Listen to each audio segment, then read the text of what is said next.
Hello, I'd like to welcome you to this session on forest resources. We are blessed with a beautiful planet. Our Mother Earth is like the Akshaya Patra mentioned in the Puranas. She has been supplying us many resources since the time mankind came into existence. Natural resources could be defined as anything obtained from nature which can be utilized for our welfare. Today, we shall discuss some facts about one such natural resource, the forest resources. All of us have enjoyed the beauty and wilderness of forests in documentaries and channels like Discovery or National Geographic. Forests are very good examples of self-sustainable systems. Let us see which are the world's most important forests. The first and foremost forest which comes to our mind will be the Amazon rainforest. This is the most diverse rainforest in the world and spans more than 50 lakh square kilometers. 60% of it is present in Brazil and remaining in 8 other countries like the Peru, Venezuela, etc. Some of the other important and beautiful forests include the bamboo forest in Kyoto in Japan, the sequoia redwood forest in California, and the black forest of Germany. It's called so because the thick growth of pine trees doesn't allow much sunlight to penetrate, and hence it will be very dark inside the forest even during daytime. Approximately 1/3 of Earth's total land area is covered by forests. They are very significant as they contribute much to the rich biodiversity. In fact, recognizing the significance of forests, the year 2010 was celebrated as the International Year of Biodiversity and 2011 as the International Year of Forests. The functions of forests can be categorized into 3: productive, protective, and regulative. We will see some such specific functions. The first and foremost is watershed protection. Forests greatly reduce the rate of surface runoff of water. They prevent flash floods and soil erosion. They are capable of prolonged, gradual runoff, and thus they prevent the effects of drought. The second function of forests is atmospheric regulation. This includes maintaining carbon dioxide levels for plant growth and maintaining the local climatic conditions. The roots of all the plants in the forest, whether it is grass, herb or tree, all bind soil to a great extent. This can indeed prevent rains from directly washing soil away. Forests can also act as land banks. In doing so, they help to maintain the soil structure and retain soil nutrients. Lastly, forests are rich resources of food and other economic produce. For example, timber, silk, honey, herbal medicines, resins, etc. So forests are indeed very valuable for the sustenance of any geographical area. The National Forest Policy of India of 1988 recommends that there should be 33% of forests in plains and 67% in hills. But sadly today we have only about 12%, and that too is dwindling at an alarming rate.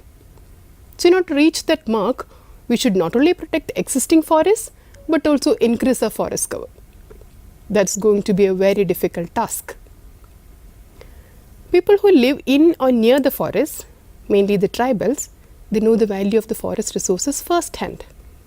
It's because their livelihoods depend directly on these resources. I'd like to tell you the case of Sarawak, a state in Malaysia. This case study came in National Geographic magazine in Jan 2015. Sarawak is an island in Malaysia which was rich in forest cover and biodiversity. Sarawak has a population of about 25 lakhs and it is comprised of about 40 different tribes. Its rainforests are home to numerous plants and animals and a rich indigenous culture. The article tells a story of how a once majestic forest was made almost barren by some lobbies involved in extensive timber trade. It is said that most of these events happened during the regime of the ex-Chief Minister of Sarawak, Abdul Taib Mahmood. Today, the Taib family controls a vast business empire with holdings in the logging and plantation industries, the electricity market, the real estate companies, and the media. Taib's asset is estimated to run to $15 billion. This picture shows the denudation of the Borneo rainforest in Sarawak. This ancient rainforest has been converted into a barren landscape. One can see oil palm plantations and access roads in Sarawak. Today, more than 90% of Borneo's primary forest has been destroyed. Sarawak has many tribal groups in its population, one of them being the Penans. Originally, the Penan lived as nomads in the rainforest. They obtained their food from hunting, fishing, and gathering fruits and plants. When rainforest clearance began in 1980s, it brought a massive upheaval to the Penan's way of life. Sarawak has one of the most biodiverse habitats on Earth. Initially, logging companies come in for the so-called selective logging, taking the oldest and most valuable trees out. A couple of years later, they came back and get the rest of the bigger trees. Often they return for a third time, after which nothing much is left to be harvested. This picture depicts the extensive nature of logging in Sarawak. Logging destroys not only nature, the basis of Penan's livelihood, but the very existence of the unique rainforest culture. The history and identity of the formerly nomadic people is tied up tightly with its forests. In this context, I'd like to tell you about Bruno Manser. Manser was a Swiss environment activist. From 1984 to 1990, he stayed with the Penan tribe. Now, generally, tribals will not easily accept strangers as their friends. But Manser was able to gain their confidence, lived with them in the jungle for many years, and organized several blockades against timber companies. After he emerged from the forest in 1990, he engaged in public activism for rainforest preservation and the human rights of tribals like the Penan. Through such actions, a number of primary forest regions were successfully saved from destruction. But this also brought him into conflict with the Malaysian government. He founded the Swiss NGO called the Bruno Manser Fund in 1991. This was done to fight for the rights of such indigenous people. He disappeared during his last journey to Sarawak in May 2000 and is presumed dead, but nobody knows for sure. Former British Prime Minister Gordon Brown has called the deforestation of Sarawak as probably the biggest environmental crime of our times.